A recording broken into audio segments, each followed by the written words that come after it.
Buccaneers fans are making excuses for a mid-head coach who is underachieving with a Super Bowl caliber roster.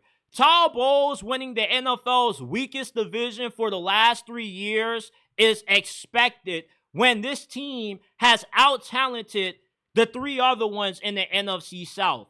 And last season, Kirk Cousins won him the division with how bad he played in the second half of 2024. The Buccaneers' success is defined by what they do in the playoffs, which Todd Bowles doesn't really win a lot when it comes to the postseason. He's 1-3 in the playoffs. His lone playoff win came against beating up on the carcass of a lifeless Eagles team that had no A.J. Brown and no Devontae Smith. Last season, the Buccaneers, not just that they get handed the NFC South by Kirk Cousins, but they got carved up in the first round by Jaden Daniels. A rookie quarterback was shredding Todd Bowles' defense. When Todd Bowles is supposed to be one of the best defensive minds in the game, yet he seems to always have complications stopping elite quarterbacks or rookie quarterbacks anytime he goes up against one. And the excuse shouldn't be, well, Jaden Daniels is the greatest rookie quarterback in NFL history. That's not a good excuse. You have a defensive-minded coach. He should not be getting cooked by a first-year quarterback, regardless of how good he may be, especially when the Buccaneers had the better team going into that game. And not only does Todd Bowles' defense suck against rookie quarterbacks, but even against some of the best quarterbacks in the league. Jared Goff, Matthew Stafford, Lamar Jackson. Todd Bowles' defense never shows up against them. His poor clock management and his poor situational handling of close games is another issue that is holding back the Buccaneers from winning another Lombardi. Last season, the Buccaneers had the worst record in one-score games. They were 2-6. Why? Because they are a poorly coached team. You can make it to the playoffs and win a weak division with mid-coaching, but you can't win a Super Bowl with mid-coaching.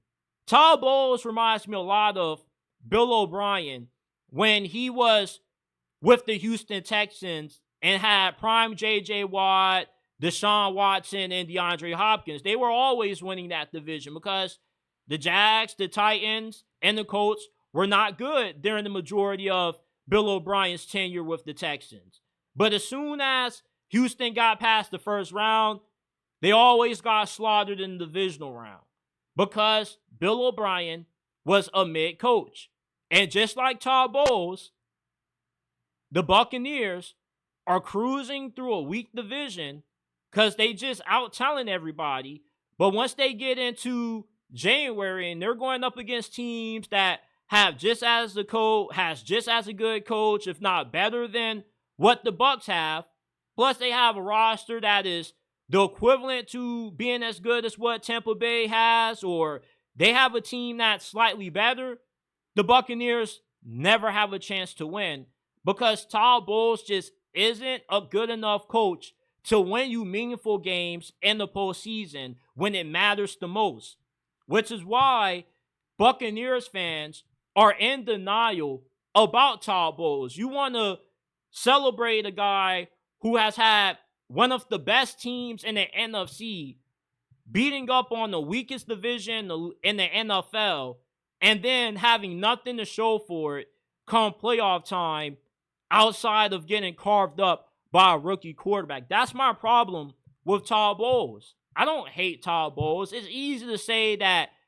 you're hating on somebody when you're giving valid criticism. Todd Bowles isn't defined by regular season success. He's defined by what this team does in the playoffs because that's what the expectations are for the Buccaneers. They are expected to be a team with the level of talent that they have that should be able to go the distance in January. Why is it that the Buccaneers just find ways to beat themselves anytime they get to the postseason.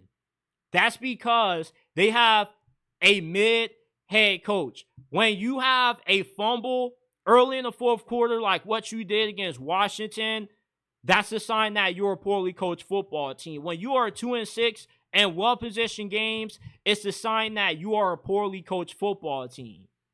Todd Bowles is not a bad coach, but he's a mid coach, and mid coaches don't win championships. You got to be able to not just have a talented team to win the Super Bowl, but you got to be able to put guys in the right positions to win one, and you also have to be able to outcoach guys like Dan Campbell, Sean McVay, Andy Reid. You can't see Todd Bowles doing any of those things. Somebody tried to say, well, the players love Todd Bowles. Guys are brought into him. That's with any team that has relative success. You're never going to have a playoff team that has guys that don't like the coach, that aren't bought into the culture. You can have all those things, but still not win a Super Bowl, because all those things are a baseline requirement for being a functional team to begin with. So the small brownie points that Buccaneers fans try to give Todd Bowles to justify him getting this undeserving extension, it really rattles my brain. Because what is your goal? Do you care about beating up on the weak NFC South?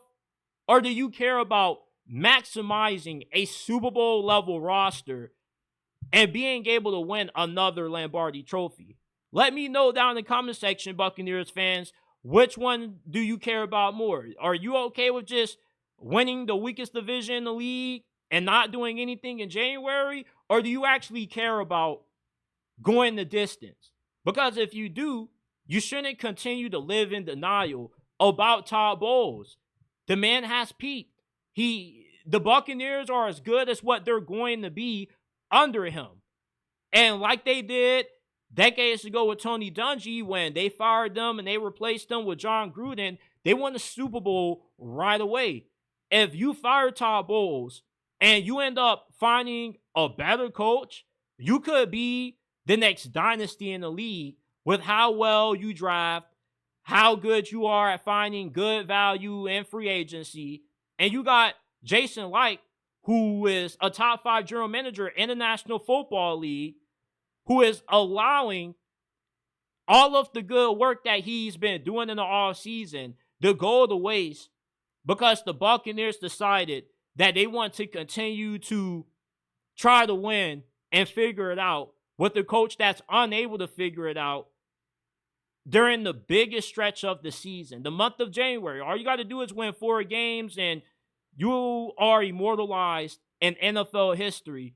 And Todd Bowles can't even win the wild card game against a rookie quarterback as a defensive-minded coach. That should tell you everything that you need to know about this dude. He's a defensive-minded coach, but in the biggest games against some of the game's best, this defense under him that's supposed to be great never shows up. And when you have a coach that specializes in one area of the football and that ends up being the side that struggles the most, that's a sign that you have an average and mid coach.